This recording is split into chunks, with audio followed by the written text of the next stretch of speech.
Hello and welcome to episode 604 of the official EstablishTheRun.com podcast. My name is Adam Levitan, as always joined by Evan Silva, and today we have two very, very special guests, two old friends of the show that annually emerge from their bunker of high-stakes fantasy football auction drafts where they have been incredibly successful to talk all things auction with us. It is, of course, Chris Eibl and Jack Haan, who are not promoting anything. They're just high-stakes players here to help. Jack, how's it going today? It's going well. Thank you, guys. Chris, how's it going today, buddy? Doing well. Excited to talk about my favorite topic. Yes, favorite topic, auction drafts. Great time to be alive. Evan, how's it going today? It's going really well. Always a good opportunity to learn from two of the best. Just hear them rap about auction strategy and all that kind of stuff. And I think that this has become one of our most popular shows because auction content is not, I feel like it's underrepresented. Yeah. And so this one's always popular. And a ton of people do auction drafts, and I would say it's just more fair, period. And I think that's why they're popular. If I want my crack at Tony Pollard, I don't want to have a certain pick. If I want my crack at Christian McCaffrey, I don't want to have a certain pick. I want to come up with a strategy. We're going to talk about all that today. All things auction drafts, nomination strategy, capital allocation, structural stuff like stars and scrubs. Might even get these guys to share some players they're targeting in their high-stakes drafts at the end of the show. And to be clear, this episode is for people playing in their normal home league style auction drafts, not the high-stakes stuff that these guys are into. Before we get into it today, reminder, if you do play in auction leagues or really any sort of season-long league, you should check out the EstablishTheRun.com draft kit. Comes with rankings for all formats, including auction, both 1QB and Superflex. I can't stress enough how seriously we take our rankings. This isn't just some list some guy on Twitter comes up with. It's a collective output of a team that spends our entire lives focused on fantasy football. And also, if you plan to play DFS this year, be sure to look at the bundle. Check it out, EstablishTheRun.com/subscribe. All right. Before you set up an auction draft, because I think it's really easy to prepare for a snake draft. We have a general idea, especially in rounds 1, 2, 3, 4, 5, a general idea of where everyone roughly will go and where we think they should go. So preparations for a snake draft are way different, I think, than preparations for an auction, where, man, people can do absolutely anything. Guys can go for wild prices, etc. Start with you, Jack. How do you prepare before the draft in an auction league? Yeah, there's always a certain number of steps that I take. First and foremost is I got to get the best information on the actual auction values. So some of the sites that Chris and I play at actually provide that. So then it's easy to look at those numbers and have that information. From there, I always put together a number of scenarios, at least for any high stakes draft, at least 5 or 6 different scenarios. It could be hero RB. It could be, really strong RB or, it's top 4 wide receivers. I do them all in different iterations so that whatever comes up in that first half hour of the draft, I pretty much have an iteration I can work from right away. So in preparing those, though, I always look for the value guys that basically would fall within the $3 to $12 range. So I'm looking for guys that are going to fit my plans in different scenarios, and then always have a backup or two in case the guy I'm projecting for a $10 slot or whatnot. I'm ready to bid on any of those guys to fit that slot. And a number of end game players too. I always prepare ahead of time a list of $1 and $2 players, so I don't get caught at the end, scrambling through sheets. I know who my favorites are. There's at least 20 or 30 right there that I can look at, because I know Chris Eibl is going to put up somebody for $1, and I got to be ready to go 2 on him, and be ready to nominate those guys at the end. So those are really the critical steps for me. Yeah, I think that's an important point about the cheap guys. In DFS, one of the first things that I do for every DFS slate, I don't start at the top. I start at the bottom, right? Because missing on the guys at the bottom is just at the bottom of the salary pool is such a big mistake. You just can't do that. And I think similarly in auction, I mean, knowing how much you can spend or should spend on the first 3, 4, 5 guys on your team depends on the quality of the players you can get for 1, 2, 3, 4, 5. So I like that. Chris, anything to add on preparation from what Jack said? Yeah, I would say the couple things that highlight that Jack said are figuring out those $1 players. Usually I'm looking at handcuff type running backs to fit that bill. And then also having an idea of what the market's going to spend on players, whether that's from prior year values. It's really important because if you're trying to adjust to a market you're not expecting in the middle of an auction on top of bidding, like it's just too much going on at once. So really like to be prepared in terms of knowing what players will go for. The one additional step that I probably take is I'm a very math oriented person. So putting together value over replacement player type analysis of how many points, Patrick Mahomes is expected to score over Geno Smith, and building that into some formulas where I'm calculating auction values myself. For sure. Okay. There's always things changing in these drafting markets, right? Like 0 RB was the rage among sharps. Late round quarterback has been the rage among sharps in snake drafts. There's probably trends also in auction. I'll start with Chris this time. Have you noticed any trends this year or in the last couple years about auctions that struck you? Yeah, I think in the long term, as players have been getting sharper, we've seen more money get allocated away from running backs to wide receivers. But I think the big difference for someone coming from 2022 to 2023, I think people are going to be surprised by just how much more these quarterbacks are going for this year. And I think that money's coming out of the running back pool again. So just to give an example, I think people are really surprised when they go to an auction draft and find out Justin Herbert is selling more this year than he was last year since he came off a bad year. I know there's Kellen Moore and everything, but I think those prices are going to be really surprising to people who haven't been doing best ball drafts in the offseason or keeping up with snakes drafts.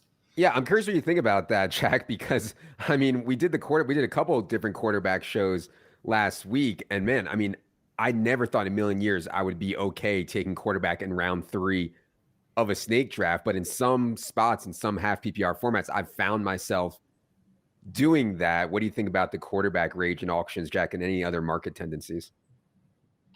Yeah, it's completely changed this year.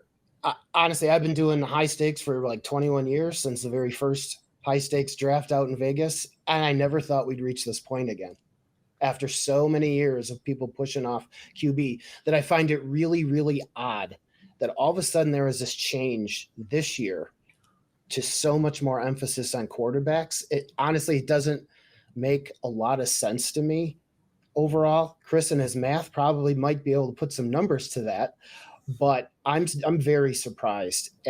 Frankly, I would only be taking these quarterbacks if I saw some values. I think there's plenty of guys still later on instead of those top 3 or 4 guys. And I know we're going to talk a little bit about quarterbacks, so I didn't want to dive too deep into that. Yeah. But I'm just surprised. Yeah. And that money has really moved a lot of it into quarterbacks, like Chris said. Yeah. Well, while we're here on quarterbacks, I think we should stick on this because it's really interesting to me. In a single quarterback league, if Justin Herbert is going to go for some insane amount and I can get Geno Smith or Tua or Daniel Jones for something way, way, way cheaper, that to me, that is interesting. It's similar to the gap you see in snake. I don't know, Chris, what do you think about these gaps that we see at quarterback going from the elite tier down to kind of that last of the starting tier, which I would consider Watson, Daniel Jones, Tua, Geno Smith types? Yeah, once you get past that Herbert Lawrence tier, the guys are so interchangeable that you're going to come away with a Dak or a Geno Smith for $2-3 just because there are so many guys in that tier.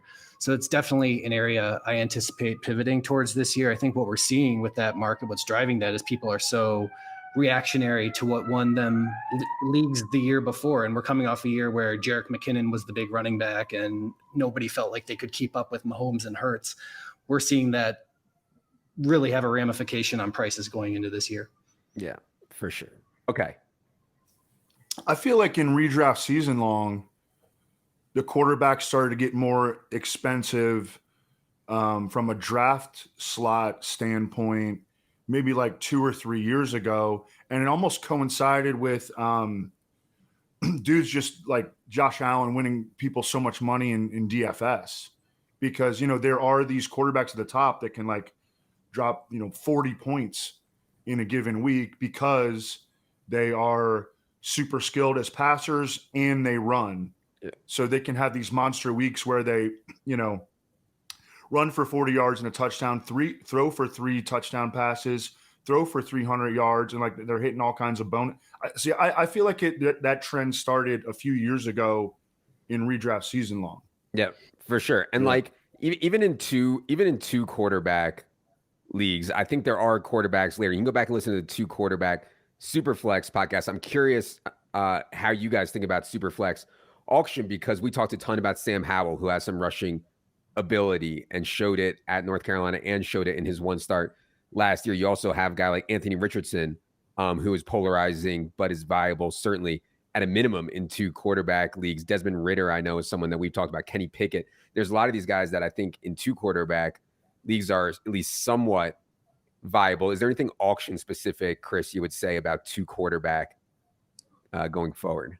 Yeah, with auctions, I actually do think it brings about a unique opportunity with 2 quarterbacks. Whereas in a redraft, if you're starting QB, as some people like to do, in the second round, you're already dropping down to that Deshaun Watson, Kirk Cousins tier. Mm-hmm. In auction, I think you have the ability to pay up $55, $60 for even 2 of those top tier QB guys. And I think that becomes a viable option in an auction, because you're not getting stuck with that next tier. Now, obviously you have to cut corners in other places, but the numbers justify it. The difference between a Patrick Mahomes projection and a Desmond Ridder projection is around 200 points in most formats. That's the difference between Justin Jefferson and Alec Pierce in most formats. So just based on the math, I see those prices totally justified for that top tier quarterbacks, but there are certainly some guys that you mentioned that I'd be happy pivoting to if I didn't go big on quarterback. Yeah, for sure.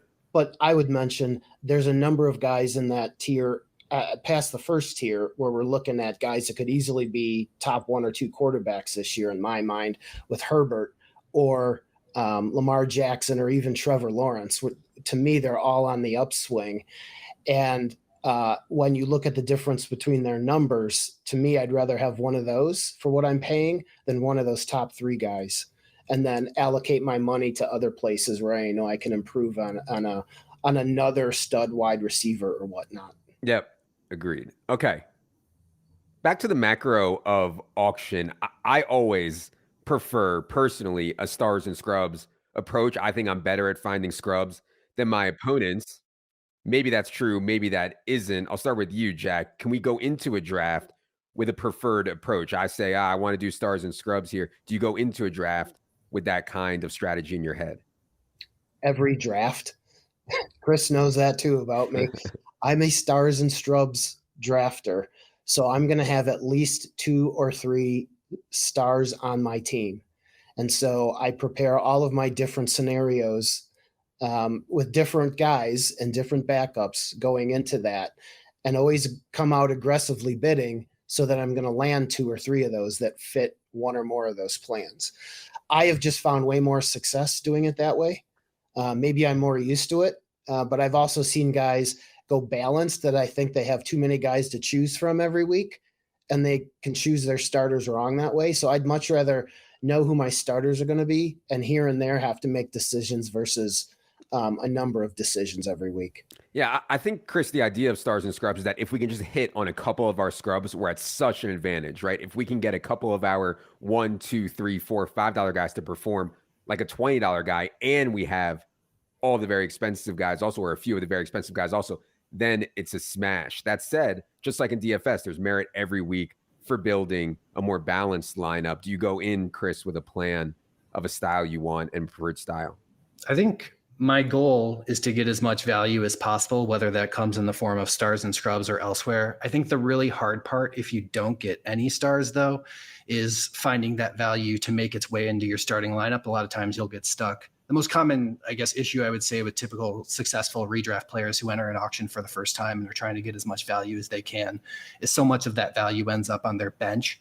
So for someone who's maybe newer or more intermediate in auctions, I would not necessarily recommend going full stars and scrubs, but if you commit to buying 2 top 10 players, say Tyreek Hill and CeeDee Lamb, you can still have $100 left over in your auction to just pick off values. And that doesn't necessarily mean scrubs, but you can find Lockett or Goddard or guys like those when they go for under $10 and just collect all those to round out your roster.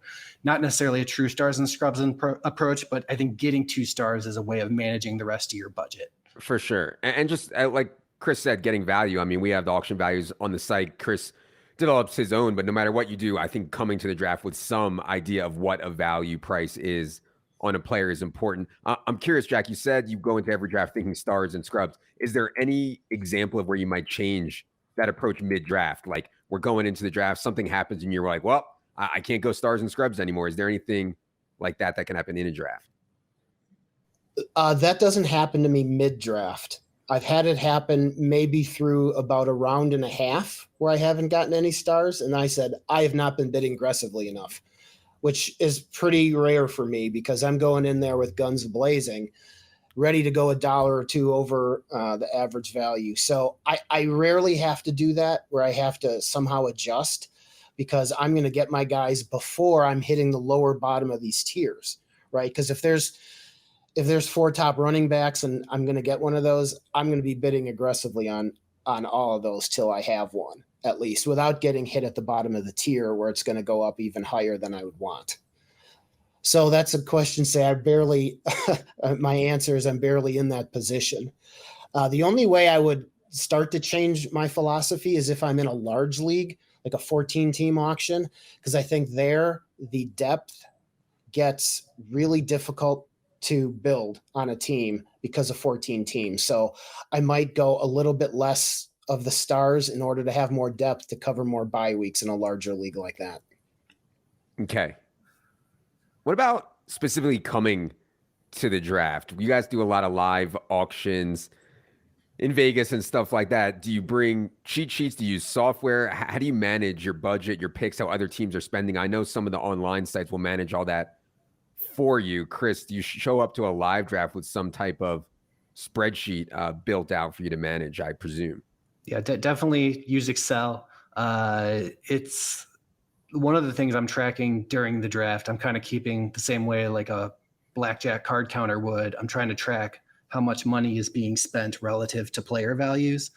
And if the money's coming in lower, that's when I want to be as aggressive as possible before people realize they have too much money.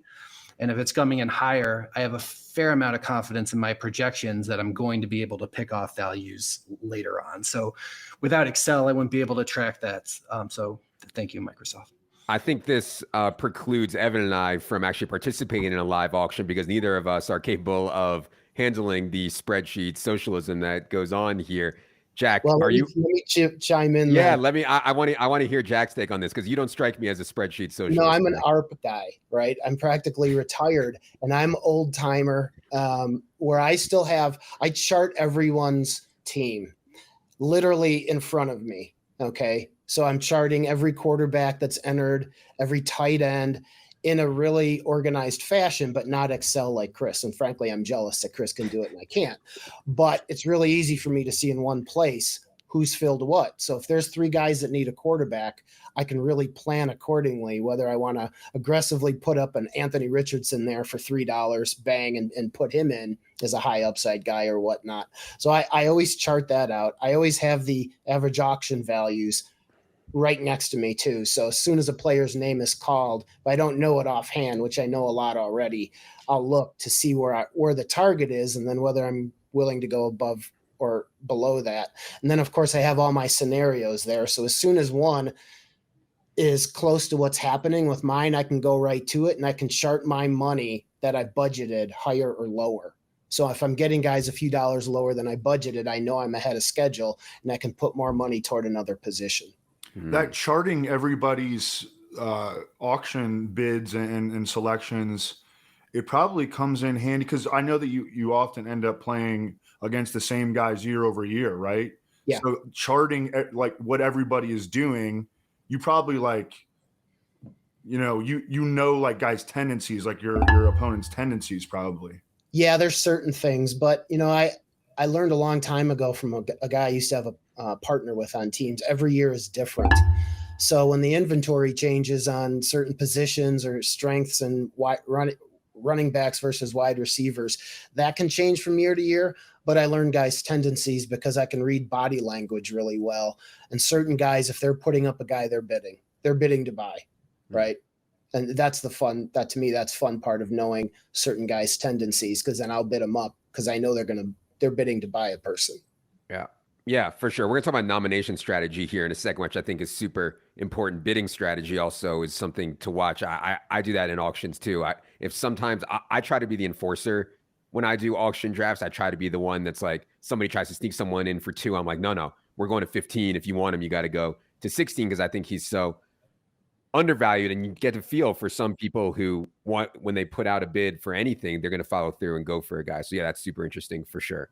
Oh, we kind of mentioned this already with stars and scrubs, but I'm curious if you guys think about a certain dollar amount for starters versus bench. In other words, let's say we have $200. Is there a certain amount you go for in your starters versus your bench? Jack, I'll start with you on this one. Is there a number in your head? It's like, man, I really only want to spend X amount on my bench.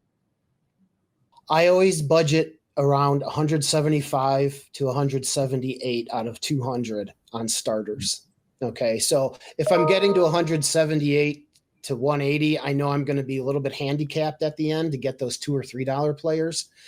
So I always try to aim for 87%, which is 175. So when I'm doing all these different scenarios, I'll have to move players around to see where I land with the 175. Chris, how about you? No, I agree the same. The biggest mistake you can make in an auction is leaving too much money on your bench that's going to be sitting and not playing every week. So the one distinction I would say, though, is it's sort of a sliding scale between league size and bench size. So if I'm talking to someone and they're asking me a question about a 10-team auction, you need to load up on stars, absolutely, because there's always going to be waiver wire talent available, versus participate in a 14-team high-stakes auction in Vegas with 10-man benches, and inevitably the bye weeks come and people are starting Van Jefferson and Terrace Marshall. And so for those, I definitely lower the amount I allocate to my starters, because I have such an advantage just starting someone who I know is going to be on a field during those bye weeks and even the playoffs. I think it's a really important point, because in a snake, like, you can't allocate more to your stars than your bench. It's just linear. It is what it is. I'm wanting to churn the waiver wire in season long. I want to be attacking the waiver wire. And just because you have an auction doesn't mean you don't have a waiver wire. You have the same waiver wire as snake. And so, man, I am just trying to, I think Jack and Chris are just spot on as much as I possibly can stomach on starters. 175, 178, 180 out of 200 sounds right to me. And then I'm just churning the waiver wire with the rest. That's actually a good point. When I'm spending, 5 or 6 guys $1 for my last 5 or 6 guys, I consider that they're taking my shots. I'll see what happens for a week or two, and then I'm aggressively hitting the waiver wire to fill in whatever needs I may have. Yeah, and you're handicapping yourself if you have guys on your bench who you don't feel like you can cut because you spent $5 or $6 on. Yeah. So while everyone else is churning those handcuff running backs throughout the season, you're just kind of stuck holding that guy. All right, we are talking about quarterback. Let's get a couple more positional takes here. When we're building your running back room, it's getting so controversial. I mean, site to site, the running back landscape is insane in ADP, from different thing to different thing. Chris, I'll start with you. How do you think about building a running back room, studs versus mid versus late round breakouts? I think for a lot of the zero RB bros out there, they use auction as an opportunity to be like, hey, listen, I can spend $10 total on my running back room and hopefully be fine. Do you go in with a plan at running back? No, I think Jack can attest. I think in most years, I'm typically a zero or hero or RB type, where I feel very comfortable about finding that second running back for $1 or $2. I'm expecting that strategy to shift a bit for me this year, though, because there's just a plethora of guys in that Kamara, Rashad White, Dameon Pierce. You'll see Kenneth Walker and Joe Mixon fall to that $10 to $15 range, that I'm no longer finding an incentive to pass on an RB2 when you can get guys with 3 down upside that cheap. And so with all that money having shifted from running back to wide receiver and quarterback, it's that tier of RB2s that I think is just cheaper than ever. And if I get 3 of those guys, I'm confident that I'm going to have a decent running back room on the cheap. Yeah, I mean, that's the way I would think about it too. And to put specific names on it, like I'm sure I could get Antonio Gibson, Rashad Penny, Zach Charbonnet, Brian Robinson, Devon A-Chain, Jamal Williams, Tank Bigsby, Jalen Warren, Tyler Algier. I'm sure I can cobble together a running back room that is very inexpensive out of those. The problem with that, Jack, is that I miss out on the running backs like Chris was talking about, who are going relatively cheap in Snake at least, who actually have a path to being a top 5, top 6 running back this year. Jack, how do you think about your running back room in auction? Yeah, this is one area I'm really open on this year and why I create the different scenarios, because I totally agree with Chris. There's a group of those running backs in what would normally be rounds 5 to 8 that are such great values this year that I was thinking just along the same lines as Chris that, well, I could take 2 of those guys and run with it. But if 10 of the 12 teams are going to think that way entering an auction, I got to be ready to pivot. And if Tony Pollard's going to be there for $30, I'm jumping on it. So that's why I have these different scenarios so I can right away fill in different things. So I'm ready for certain guys that I really like in those, rounds 2 or 3 in a redraft that I'll buy, change my plan if they're guys that I really want to plug into a team for a good price. I mean, the whole concept of hero and zero RB is that there's going to be so much chaos at the running back position through the year, and we can capitalize on it through very cheap guys in auction or through the waiver wire. And so I think there's ton of options and ways to play running back this year for sure. It's a little bit different in a self-contained league. What I agree with you when it comes to the big tournaments, that's where we get our second RB if it's a backup. Sure, that'll work in an individual league, but if I'm just looking to win that league, I'm doing less of a focus on those backup running backs versus just buying a strong starting lineup where I can win this league. And sure. I think it's a little bit different the way I'm going to auction versus go redraft in the tournaments. Sure. Like the thing is, though, I wouldn't consider like David Montgomery a backup, really. I wouldn't consider Brian Robinson a backup. Those guys are so cheap, if you follow what I'm saying. I mean, so yeah, it's interesting running back landscape. You also have to be confident that David Montgomery is going to be the player that you think he might be. Yes, he's a 50-50 guy in my mind. Yeah, I agree. Well, maybe we get Evan's micro take here, but I would just say that it is going to be 50-50, but I think there's going to be a ton of opportunities for David Montgomery. Yeah, so, I mean, there's going to be opportunities at the goal line in what's been a high scoring offense. They play indoors, and I'm with you, though. I think it's going to be 50-50. Yeah. What I meant by 50-50 is 50% maybe he's good, 50% maybe he's not. Oh, wow. Well, there's definitely some truth to that, too. I believe Jack is a Chicago guy. He sounds like he has some bitter memories of David Montgomery in a Bears uniform. Yeah. Okay. Tight end.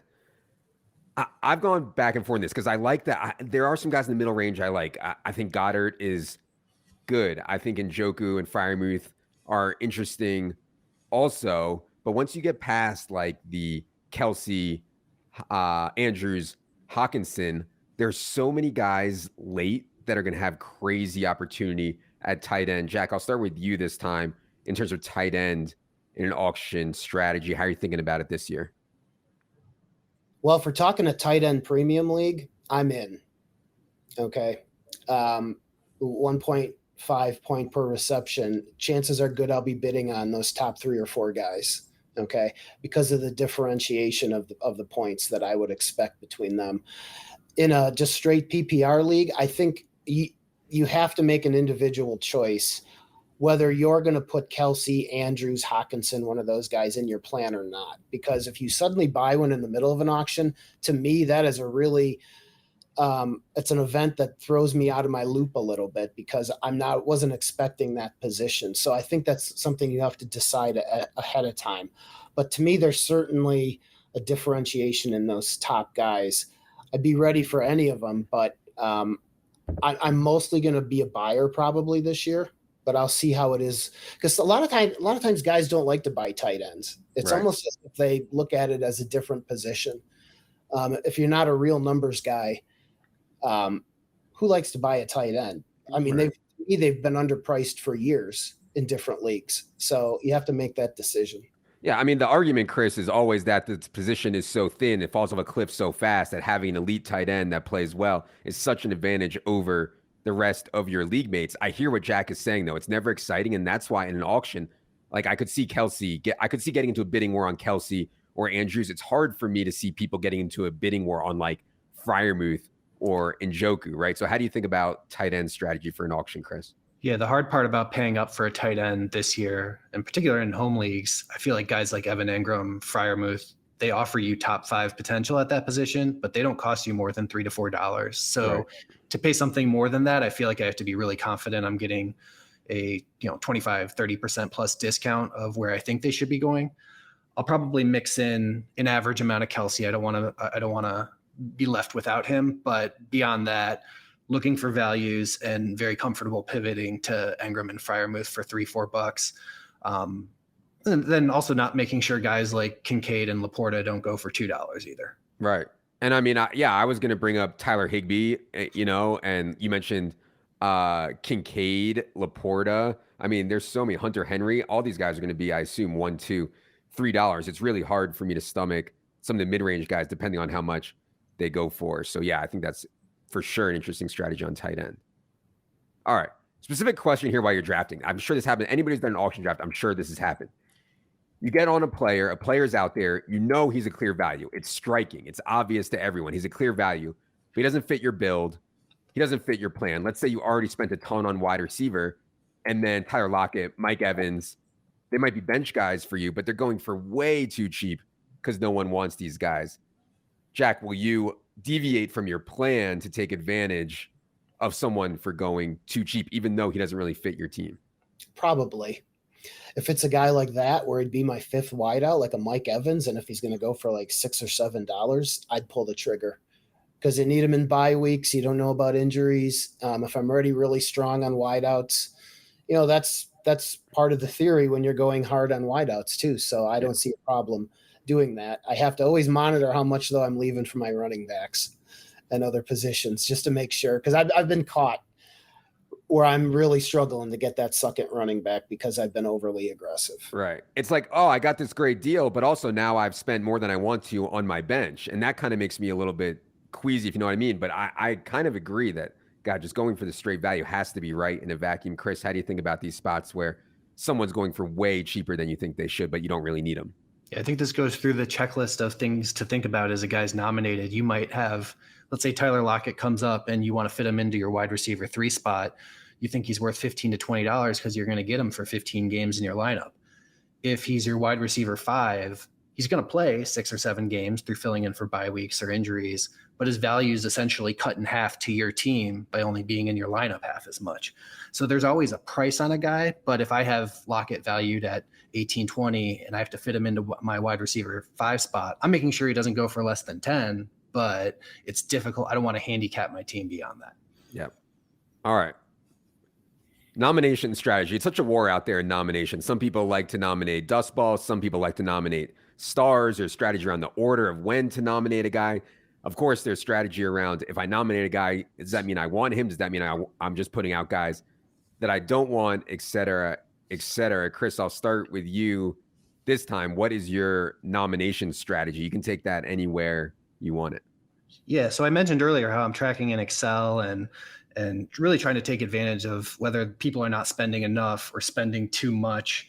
I think if the market kind of is, people are going for what I think they should be going for, then I start to look at trying to extract value from $1 or $2 players where I think they're going to be better than someone else's $1 or $2 player. The twist I'll add for home leagues that I'm in is a lot of times when I'm playing with my buddies or friends, I have a strong take on which players or which laundry they root for, and am able to take advantage of that in terms of getting as much money out of them to take advantage of who I know they like. Jack, anything to add on nomination strategy? There's a number of things you can bring up on nominations. I like to nominate a player where there's about 3 or 4 players in that tier and get someone out there that I can get at a reasonable price so that I lock in one of my positions before I get to the end of the tier, which I mentioned earlier, because you will see, especially on wideouts, their prices go up $3 or $4 or more at the end of a tier. So I always want to avoid that. So I'm always looking at where we're at in tiers and how it fits my plan as to who I might be putting up. And that's someone then I'd be willing to buy, but not desperate to buy. Mm-hmm. And other people also know there's still guys in that tier. So I'm usually getting them around the price that he should sell at. Okay. I also don't like to put up nominations of guys cheap in the beginning, especially handcuff running backs, because sharp guys will, if I put up someone for $1, let's say Chuba Hubbard, because I want to pair him with Miles Sanders, there's some guys that'll go $2 while they have the money. Mm-hmm. And then it's just a mistake. So I very rarely put up guys early in the auction that are those handcuff type guys, or maybe a wide receiver I think I could get for $1 or $2 later on. And also one of my favorite strategies is a first round of nominations. I will purposely pick a guy that fits my plan, but who's not exciting. Okay. So I mentioned this to a guy about a week ago. Let's just say Joe Mixon, who I know has issues right now. Nobody has any excitement for Joe Mixon right now. But if he's a guy that's going underpriced and you put him up in the first round, it's almost like a deflating event. Like guys are like, oh, like who wants to bid on Joe Mixon right now? Right. And so many times I'll get them for a price that fits my plan, and that's it, just perfect there. Mm-hmm. Because most guys are ready to, blow a big chunk on Garrett Wilson or someone for $40. So I like to throw in those medium guys that are unexciting but fit what I'm trying to do. I think there's an element of shock value when Jack does that too. It's you're going off in your cheat sheet and someone just said Tyreek Hill, someone just said CeeDee Lamb, and then you bring up Amari Cooper. You hear the cheat sheet shuffle as people look down and sort of get frozen and don't know what to do. So I do think that's an effective strategy to just nominate someone that's completely off the course of the past few players who have been nominated and throwing others off. Yeah. It works especially well with quarterbacks too. If you're someone that you want to go Kirk Cousins because he has a great week 17 this year, and you get him for like $4 or $5 when everyone's ready to bid on a Justin Herbert. Yeah. Like who wants to put on Kirk Cousins on your draft sheet in the first round? Nobody. I do think there's different strategies for early versus late nominations. And I agree with what you guys are saying. For early, you can certainly nominate guys that you want early, especially if they're boring guys, like Jack says. Later, I try to never nominate a guy that I actually want. Is that a mistake? Either of you guys can chime in here. I personally when it gets to middle or end game, there's no way I'm going to nominate someone that I actually would want. I'll go first, Chris. Depends on the money. It really depends on. You have to read the room. Who has $20? Who has $3? Who has 10? Right. So and looking at positions. Because if I actually have $25 left and I'm one of the strong guys with money, I'll put up a guy that I want and get him there. And I could put up a guy for a certain number like 5 if he's worth that and put him on the team. So it's completely like how much money do I have? But I'm rarely in that position because I spend a lot of money. So then I'm not putting up those guys and I'm waiting for other guys to put them up. Yeah, I'll add the first 2/3 of an auction. I really don't care what other specific teams are doing, but as teams are starting to run out of money and you're naming $1 or $2 players, you're kind of watching, you brought the example of Chuba Hubbard, looking to see how much money the Miles Sanders owner has. And as soon as they, spend that last $2-3, the very next guy I'll nominate is Hubbard when they can't do anything about it. So I'm paying much more attention to what everyone else in the league is doing late in the game when I see who might like that $1 or $2 player that's a favorite of mine. All right. Sorry, go ahead, Jack. Just last comment on that is I really do like to mix it up though, because I never want to be predictable so that guys know if I'm putting someone up, I'm in to win. I think that's a mistake. So I do have to sometimes just take money off the board if I feel like I have certain players on my team already, and I'm good for the time being. All right. We've gone long enough here without giving people actual micro takes, actual player advice. So I think that one thing about auction that's interesting, like I said, we can have a pretty good idea of where everyone in Snake is going to go. Guys who don't get buzz around them really can be had for way cheaper than they would relatively in Snake. So I'm curious, start with you, Jack, if you have, based on what you've seen in auction drafts so far, any examples of players that you're gravitating towards that are consistently seem to be better values in auction? Yeah, I mean, I noted a couple the other night when I was preparing for an auction. Mike Evans has been one of the most consistent performers since he's been in the league. $10 average auction value this year. Mm-hmm. Last year, number 16 in point per game. I know he was inconsistent, but he only had 6 touchdowns too, and it was toward the end of the year where he had a 3-touchdown game. But he's going number 34 in average auction value this year. To me, he's like a perfect flex guy for $10 if I already have other wide receivers. And he's just not sexy this year. Although he's been so consistent, that it's just a disparity that to me makes no sense. There's a couple running backs like that too. I mean, James Conner is one where, I know he's had some injury issues and that team stinks, but he's going to get all the opportunity. His average auction value, at least on the site I'm using now, is 12. He was number 10 last year in points per game, and he's going off the board as number 27 in average auction value. So, if at least some of those factors are going to remain consistent for him, that's just way too low for me. So that's the kind of guy I would put in a plan as a second running back. Deontay Johnson, I feel like, is another guy that nobody wants. I mean, he's gotten 140 targets in like 3 straight seasons. Yeah. I like Deontay Johnson. I like Mike Evans. I've been out on James Conner out of fear this team is just going to completely implode and Conner won't be there for the stretch run. But I think the theme that you see here on guys that are possibly undervalued in auction is veterans who people are not excited about on teams that people are not excited about. Chris, have you found anyone that's consistently been undervalued for you that you gravitate towards in auctions? Yeah, I've taken a shot so far on Trevor Lawrence just in terms of at the quarterback position. I feel like he's the one guy who maybe people aren't as excited to spend as much on as I say Justin Fields. And if you nominate him early enough where he's not that last tier quarterback, I feel like he's one of those guys who can give you top 5 upside for occasionally a single digit price.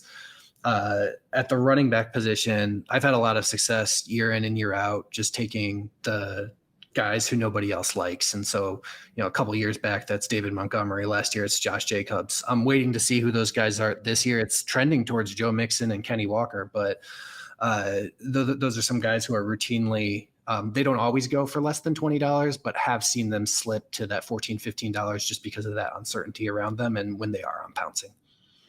Evan, you're right about the veteran wide receivers, though. There's a group of them. Brandon Cooks, Cortland Sutton are 2 others. Like I saw Sutton go for $5 the other night, about 75 to 80% into the auction. I'm like, it's $5 for Cortland Sutton on a Peyton team. So to me, that's a guy that has produced in the past and is a cheap. Agreed, for sure. What about the other side of the coins? Obviously, anybody with a lot of buzz, right? Anybody that's on Twitter a ton, anybody that is being talked about constantly. I mean, my God, there's been so many guys that have gotten steamed up. I can't fathom what Kenny Gainwell is going for in auctions now after this past week of hype on Kenny Gainwell. But you get into bidding wars that maybe you shouldn't be. And I find myself in these traps too, because when I play auctions with my friends, they all know who I want. They all know, and they bid me up on all these really exciting, buzzy guys. Chris, I'll start with you. Is there anyone that you've noticed in auctions that's gotten into these crazy wars where people end up overspending based on buzz? Yeah, a couple guys who I think were prematurely anointing as elite, and I get why they go where they go in redraft, because there hits a point in the late second round where all the elite guys are gone. Teams aren't quite comfortable taking a quarterback yet. It's kind of where and all the running backs have holes in them. You're starting to see people take Devontae Smith and Chris Olave there. I don't think the auction prices, I get why they go there and redraft, but I don't think the auction prices are reflecting a big enough gap from those guys from where they should be relative to guys like Amon-Ra St. Brown and CeeDee Lamb. And so if I spend $75 on pairing Olave and Smith, I'm not super confident that I've given myself this massive advantage at the wide receiver position. So those are a couple guys who I think are great players, but for various reasons surrounding their situations, those veteran receivers, like, would it shock me if Michael Thomas was as productive as Chris Olave? No. And whoa. That would shock me. But yes. Ooh, that's a controversial take right there, Chris Eibl. Sorry, I didn't mean to bring controversy onto your show, but I am a sucker for the veteran wide receivers this year. If people have kind of given up on that OBJ, Lockett, Michael Thomas, to give examples, and for that reason, I'm fading a couple of those guys, those younger guys. It's funny you brought up Kenny Gainwell, because 2 nights ago in an auction, I bought him for $4. It was far into the draft, and I still needed another running back, and there weren't many guys with money left. So it all depends when a guy like that comes up. But in that same draft, I put up the Sun God, Amon-Ra, like in the first round, so I wanted to see where he went and was ready to buy. But that was one time I got pushed off. He was going for about $5 above average auction value, and he's had a ton of buzz, rightly so. But that's a guy who's been steaming up the first round lately. Yeah. I mean, I could see people getting out of control on Calvin Ridley, kind of similar to that Devontae Smith, Chris Olave tier. And like these second year wide receivers like Jahan Dotson sticks out to me, George Pickens, guys that are going, I think you guys can tell me, but it seems like those guys are getting a lot of buzz, and I could see people getting overinflated on bidding wars on some of those second year wide receivers like Pickens, Dotson, etc. It hasn't been crazy though. When you get into that range of wide receivers 30 through 45 or so, they may go up somewhat, but it's never going to go up $15 or so unless something amazing happens to those players. So they, a guy like Pickens could go up $3 or $4, but it's never going to be out of your range if it's a guy you really want. Okay. One boring guy that I would be remiss if I didn't mention that I feel like could go really cheap is Marquise, fake Hollywood, Florida Brown. Nobody seems to want to touch this guy, similar to James Conner thesis, but man, he has an incredible opportunity in front of him, does Marquise Brown. So I would assume that might be in Chris's mix as he looks at some of these veteran wide receivers this year as well. All right. Yeah, you can put him in that Deontay Johnson, Tyler Lockett tier. For sure. Yep. All right. This was awesome. Hopefully all you guys that have auctions out there gained value out of this. Again, we do have auction values for both single quarterback and 2 quarterback leagues up in the draft kit now. Good backbone for you to take to your draft along with all of the stuff that we talked about here today. Jack, I don't know if you want to be found, but if you do want to be found, tell the people where they can find you. Well, I think my Twitter, now known as X, address is Jack Hanlaw, but I don't even remember exactly.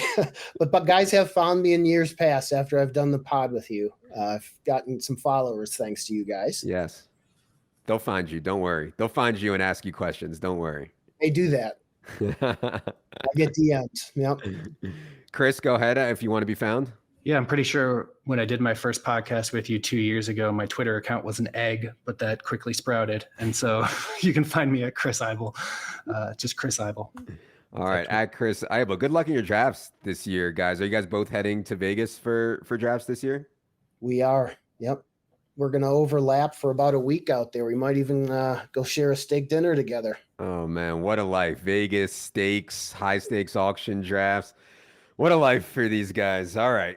Be sure you're following both of them on Twitter. Be sure you're following me at Adam Levitan, Evan at Evan Silva, all one word. Good luck in all your auction drafts. For Evan, for Jack, for Chris, for producer Luke, I'm Adam. Good luck, everybody.